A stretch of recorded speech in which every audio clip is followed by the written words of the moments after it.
শীতের সন্ধ্যেতে গরম গরম ধোঁয়া ওঠা মোমো খেতে কার না ভালো লাগে, তাও যদি হয় আবার চিকেন মোমো, পুরো সন্ধ্যেটা কিন্তু জমে যাবে। সেই জন্যই আজকে আমি তোমাদের সঙ্গে চিকেন মোমোর রেসিপি নিয়ে চলে এসেছি। চলো দেখে নেওয়া যাক এই সুন্দর সুন্দর মোমোগুলি আমি কিভাবে বানিয়েছি, তোমাদের সঙ্গে শেয়ার করে নিই। ভিডিওটি প্রথম থেকে শেষ অবধি দেখার অনুরোধ রইল এবং ভিডিওটি ভালো লেগে থাকলে লাইক কমেন্ট ও শেয়ার করে দেবেন। চিকেন মোমো বানানোর জন্য এখানে আমি 200 গ্রাম চিকেন নিয়েছি এবং এটিকে একটি কুকারের মধ্যে লবণ, হলুদ ও সামান্য পরিমাণে জল দিয়ে এটিকে আমি সেদ্ধ করে নেব। তো দেখতেই পাচ্ছ আমার চিকেন সেদ্ধ হয়ে গেছে এবং এটিকে একটি মিক্সিং জারের মধ্যে নিয়ে নিয়েছি। চিকেন আমার ব্লেন্ড হয়ে গেছে। এবার আমি এখানে চিকেনটিকে ম্যারিনেট করে রেখে দেব। তো চিকেনের পুরটি তৈরির জন্য প্রথমে আমি 2টো বড় সাইজের পেঁয়াজ কুচি করে নিয়েছি এবং এই পাত্রের মধ্যে নিয়ে নিয়েছি। এবার একটি টমেটো কুচি করে নিয়েছি এবং এর সঙ্গে আদা রসুনের পেস্ট 2 চামচ দিয়েছি এবং এর সঙ্গে সামান্য পরিমাণে কাঁচা সরষের তেল সব একসঙ্গে মিশিয়ে মাখিয়ে আধ ঘন্টার জন্য আমি রেখে দেব। তো চলো ম্যারিনেশন করা হয়ে গেছে। হ্যাঁ, আমি কাঁচা লঙ্কা দিতে ভুলে গেছিলাম, তো আপনারা আপনাদের ঝাল অনুযায়ী এখানে কাঁচা লঙ্কা অ্যাড করে নেবেন। তো এবার আমি এটি ম্যারিনেট করে রেখে দেব এবং অন্যদিকে আমি বাকি কাজগুলো করে নেব। একটি প্লেটের মধ্যে ময়দা নিয়ে নিয়েছি এবং তার মধ্যে পরিমাণ মতো লবণ দিয়ে নিয়েছি। তো এবার আমি এখানে বিটের রস দিয়ে ময়দাটি ভালোভাবে মেখে নিচ্ছি। তো আমি তিনবার করে ময়দা মেখে নেব, যেহেতু আমি 3টে রং দিয়ে আজকে মোমোটি বানাবো। এখানে আমি সাদা ডোটি তৈরি করে নিয়েছি। তো এবার আমি পালং শাকের রস অর্থাৎ সবুজ কালার করার জন্য পালং শাককে ব্লেন্ডারে দিয়ে দিয়েছি। তো দেখো আমার 3 রকমের ময়দা মাখানো হয়ে গেছে।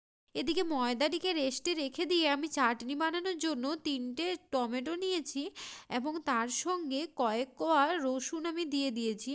আর হ্যাঁ, টমেটোগুলোকে এদিক ওদিক করে কিন্তু চিড়ে নিতে হবে। এগুলিকে আমি দেখো সেদ্ধ করে নিয়েছি। এই কাজটি আপনারা কুকারেও করতে পারেন। তো যাই হোক, এবার টমেটোগুলিকে আমি ছাড়িয়ে নেব। টমেটোগুলি ছাড়িয়ে আমি এবার ব্লেন্ডারের মধ্যে রসুন কোয়া এবং কাঁচা লঙ্কা দিয়ে এটিকে ব্লেন্ড করে নেব। দেখো আমার এটি ব্লেন্ড হয়ে গেছে। এবার আমি কড়াই গরম করে তার মধ্যে অলিভ অয়েল বা রিফাইন অয়েল আপনারা যেটি বাড়িতে ব্যবহার করেন সেটিই দেবেন। তো এটি 2 চামচ মতো আমি দিয়ে দিয়েছি। এবার এখানে কয়েক কোয়া রসুন আমি কুচি করে রেখেছি। এবার এক টুকরো আদা যেটি আমি গ্রেট করে নিয়েছি, এবার এগুলি কড়াইতে দিয়ে দেব।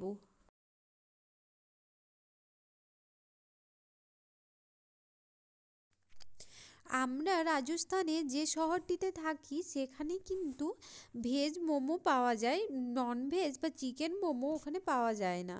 তো সেই জন্য চিকেন মোমো খাওয়ার জন্য আমাকে কিন্তু বাড়িতে বানিয়েই খেতে হয়।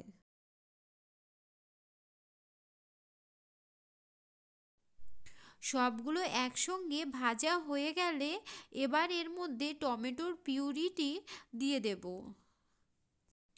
আর হ্যাঁ, এখানে অবশ্যই আপনারা স্বাদ মতো লবণ এবং স্বাদ মতো চিনি দিয়ে দেবেন, তাতে কিন্তু টমেটো চাটনির যে স্বাদ সেটি আরও বেড়ে যাবে। এবার আমি এখানে 2-3টে গোলমরিচ গুঁড়ো করে নিয়েছি এবং সেটিও দিয়ে দেব। আর এখানে আপনারা চাইলে কিছুটা লঙ্কা গুঁড়ো দিতে পারেন, কিন্তু আমি যেহেতু লঙ্কা গুঁড়ো খাই না সেই কারণে লঙ্কার গুঁড়ো আমি এখানে ব্যবহার করিনি।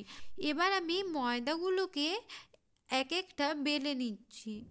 তো দেখো ময়দা থেকে আমি রুটি বেলে নিয়েছি। এবার একটি গ্লাস নিয়েছি এবং এই গ্লাসে মাপ করে আমি প্রত্যেকটা লেচি কেটে নেব। তাতে কি হবে, সব লেচিগুলো আমার কিন্তু সমান হয়ে যাবে।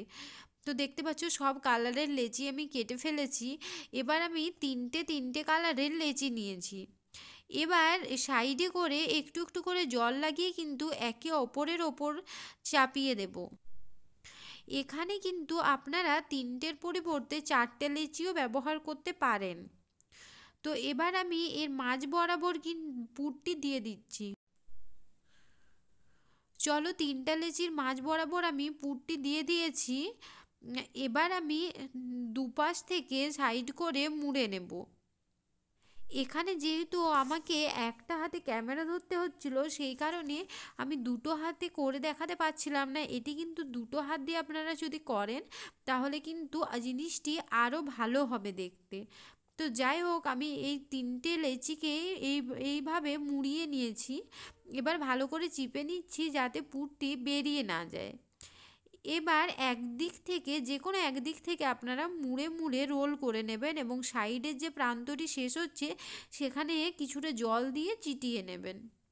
দেখতেই পাচ্ছ কি সুন্দর গোলাপ ফুল ডিজাইন হয়ে গেছে।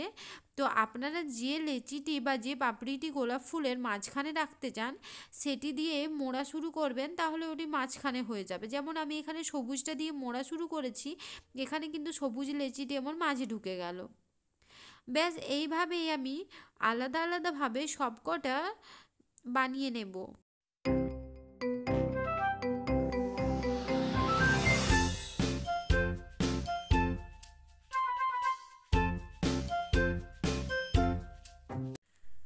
আমার কিন্তু সবগুলো বানানো কমপ্লিট হয়ে গেছে। তো এবার আমি এগুলিকে স্টিম করার জন্য দিয়ে দেব। স্টিম করার জন্য একটি পাত্রে জল নিয়েছি এবং সেই জলটিকে ভালো করে গরম করে নেব এবং তার ওপরে এই রকম একটি জালির সাহায্যে আমি সব মোমোগুলো নিয়ে নেব। আর হ্যাঁ, এই জালিটিতে কিন্তু তেল ব্রাশ করে নিতে হবে যাতে মোমোগুলো তোলার সময় গায়ে গায়ে লেগে না যায়। ব্যাস, এবার আমি এভাবে এক এক করে মোমোগুলো তুলে নেব। তো দেখতেই পাচ্ছ মোমোগুলি কিন্তু খুব সুন্দর হয়েছে এবং খুবই সফট হয়েছে। তো এখানে দেখতেই পাচ্ছেন মোমোগুলি কতটা সফট হয়েছে। এখানে একটি ছোট্ট টিপস বলে দিই, ময়দা মাখার সময় আপনারা যদি গরম জলে ময়দাটি মাখেন তাহলে কিন্তু অনেক বেশি নরম হবে। আজকের ভিডিওটি কেমন লাগলো অবশ্যই কমেন্টের মাধ্যমে জানাবেন এবং ভালো লেগে থাকলে লাইক কমেন্ট ও শেয়ার করে দেবেন।